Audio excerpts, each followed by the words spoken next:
El descubrimiento de una antigua Biblia. El Nuevo Testamento posteriormente se convirtió en una obra de propaganda del sacerdocio, y la Iglesia afirmó que registró la intervención de un Jesucristo divino en los asuntos terrenales. Sin embargo, un descubrimiento espectacular en un remoto monasterio egipcio reveló al mundo la extensión de las falsificaciones posteriores de los textos cristianos, que a su vez son solo un conjunto de cuentos legendarios.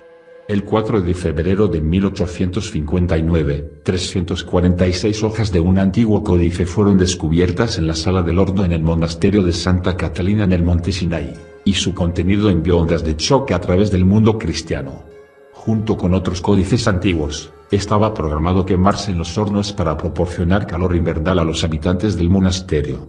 Escrito en griego en pieles de burro, llevaba tanto el Antiguo como el Nuevo Testamento, y más tarde los arqueólogos fecharon su composición alrededor del año 380. Fue descubierto por el Dr. Konstantin von Tischendorf, un bíblico alemán brillante y piadoso erudito, y lo llamó el Sinaiticus, la Biblia del Sinaí. Tischendorf fue un profesor de teología que dedicó toda su vida al estudio de los orígenes del Nuevo Testamento, y su deseo de leer todos los textos cristianos antiguos lo condujo al largo viaje en camello hasta el monasterio de Santa Catalina. Durante su vida, Tischendorf tuvo acceso a otras Biblias antiguas que no estaban disponibles para el público, como la Biblia de Alejandría, o Alejandrino, que se cree que es la segunda Biblia más antigua del mundo. Fue llamado así porque en 1627 fue llevado de Alejandría a Gran Bretaña y regalado al rey Carlos I. Hoy se exhibe junto a la Biblia más antigua del mundo conocida, el Sinaiticus, en la Biblioteca Británica de Londres. Durante su investigación, Tischendorf tuvo acceso al Vaticano, la Biblia del Vaticano, que se cree que es la tercera más antigua del mundo y data de mediados del siglo VI. Fue encerrado en la biblioteca interna del Vaticano. Tischendorf preguntó si podía extraer notas manuscritas, pero su solicitud fue rechazada. Sin embargo, cuando su guardia tomó un refrigerio, Tischendorf escribió narraciones comparativas en la palma de su mano y algunas veces en sus uñas. Hoy en día, hay varias otras Biblias escritas en varios idiomas durante los siglos V y VI.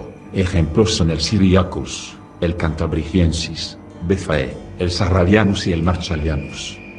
Un estremecimiento de apresión se hizo eco a través de la cristiandad en el último cuarto del siglo XIX cuando se publicaron versiones en inglés de la Biblia del Sinaí. Registrado dentro de estas páginas hay información que cuestiona el reclamo de historicidad del cristianismo. A los cristianos se les proporcionó evidencia irrefutable de falsificaciones voluntarias en todos los Nuevos Testamentos modernos. Tan diferente era el Nuevo Testamento de la Biblia del Sinaí de las versiones que se publicaban que la Iglesia erradamente trató de anular la nueva evidencia dramática que desafió su propia existencia. En una serie de artículos publicados en el London Quarterly Review en 1883, John W. Burgon, decano de Chichester, utilizó todos los recursos retóricos a su disposición para atacar la historia anterior y opuesta de Jesucristo, Sinaiticus, diciendo que sin una partícula de vacilación, el Sinaiticus es escandalosamente corrupto, exhibe los textos más vergonzosamente mutilados que se encuentran en cualquier lugar, se han convertido, por cualquier profeso, en los depositarios de la mayor cantidad de lecturas fabricadas, antiguos errores y perversiones intencionales de la verdad que se puede descubrir en cualquier copia conocida de la palabra de Dios. Las preocupaciones de Dean Burgon reflejan aspectos opuestos de las historias del Evangelio y de la actualidad, habiendo evolucionado a una nueva etapa a través de siglos de manipulación del tejido de un documento ya no histórico. Las revelaciones de las pruebas de luz ultravioleta. En 1933, el Museo Británico de Londres compró la Biblia del Sinaí al gobierno soviético por 100.000, de los cuales 65.000 fueron donados por suscripción pública. Antes de la adquisición, esta Biblia se exhibió en la Biblioteca Imperial en San Petersburgo, Rusia, y pocos estudiosos la habían visto. Cuando se exhibió en 1933 como la Biblia más antigua del mundo, se convirtió en el centro de una peregrinación inigualable en la historia del Museo Británico. Antes de resumir sus conflictos, debe tenerse en cuenta que este antiguo código no es de ninguna manera una guía confiable para el estudio del Nuevo Testamento, ya que contiene errores superabundantes y una nueva edición seria. Estas anomalías fueron expuestas como resultado de los meses de pruebas de luz ultravioleta llevadas a cabo en el Museo Británico a mediados de la década de 1930. Los hallazgos revelaron reemplazos de numerosos pasajes por al menos 9 editores diferentes. Las fotografías tomadas durante las pruebas revelaron que los pigmentos de tinta se habían conservado profundamente en los poros de la piel. Las palabras originales fueron legibles bajo luz ultravioleta. Cualquiera que desee leer los resultados de las pruebas debe consultar el libro escrito por los investigadores que hicieron el análisis, los guardianes del Departamento de Manuscritos en el Museo Británico. Falsificación en los Evangelios. Cuando se compara el Nuevo Testamento en la Biblia del Sinaí con un Nuevo Testamento moderno, se pueden identificar asombrosas 14.800 modificaciones editoriales. Estas enmiendas pueden ser reconocidas por un simple ejercicio comparativo que cualquiera puede y debe hacer. El estudio serio de los orígenes cristianos debe emanar de la versión de la Biblia del Sinaí del Nuevo Testamento, no de las ediciones modernas. De importancia es el hecho de que el Sinaiticus lleva 3 evangelios desde el rechazado, El Pastor de Hermas, escrito por 2 fantasmas resucitados, Charinus y Lentius, la misiva de Bernabé y las Odas de Salomón. El espacio excluye la elaboración de estas extrañas escrituras y también la discusión sobre los dilemas asociados con las variaciones de la traducción. Las Biblias modernas son 5 eliminaciones en la traducción de ediciones anteriores, y las disputas entre los traductores sobre interpretaciones variadas de más de 5.000 palabras antiguas. Sin embargo, es lo que no está escrito en esa Biblia antigua lo que avergüenza a la Iglesia, y este video analiza solo algunas de esas omisiones. Un ejemplo deslumbrante se revela sutilmente en la Enciclopedia Bíblica, donde la Iglesia divulga su conocimiento sobre exclusiones en Biblias antiguas, diciendo: la observación hace mucho tiempo y a menudo se ha hecho que, como Pablo, incluso los primeros evangelios no sabían nada del nacimiento milagroso de nuestro Salvador. Eso es porque nunca hubo un nacimiento virginal. Es evidente que cuando Eusebio reunió a los escribas para escribir los Nuevos Testimonios, primero produjo un único documento que proporcionaba una versión ejemplar o maestra. Hoy se llama el Evangelio de Marcos, y la Iglesia admite que fue el primer evangelio escrito, aunque hoy aparece en segundo lugar en el Nuevo Testamento. Los escribas de los evangelios de Mateo y Lucas dependían de la escritura de Marcos como fuente y marco para la compilación de sus obras. El Evangelio de Juan es independiente de esos escritos, y la teoría de finales del siglo XV que fue escrita más tarde para sustentar los escritos anteriores es la verdad.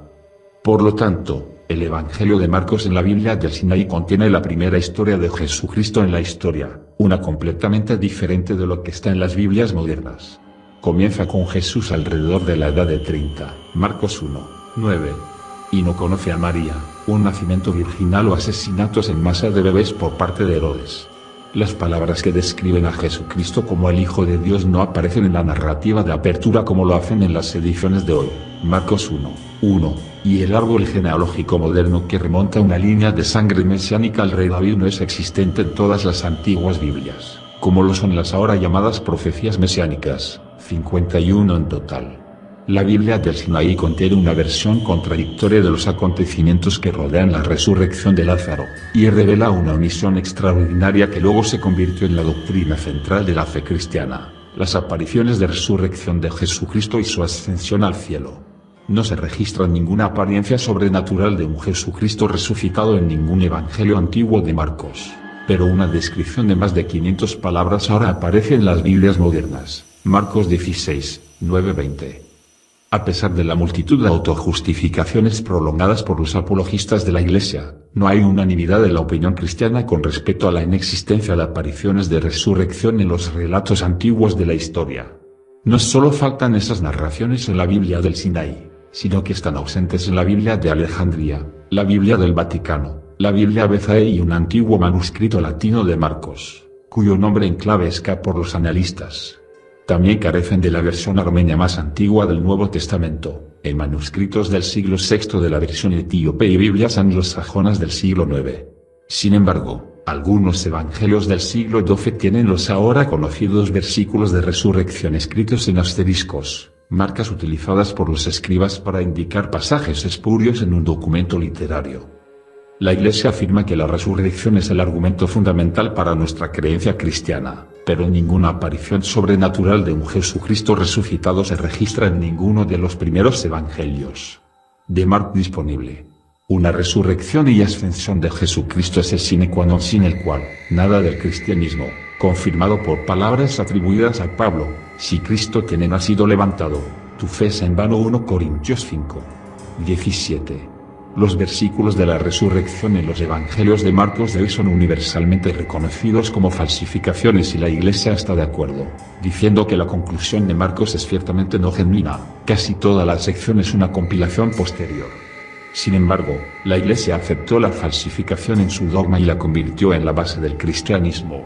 La tendencia de las narrativas de resurrección ficticias continúa. El capítulo final del Evangelio de Juan 21 es una falsificación del siglo VI, una dedicada por completo a describir la resurrección de Jesús a sus discípulos.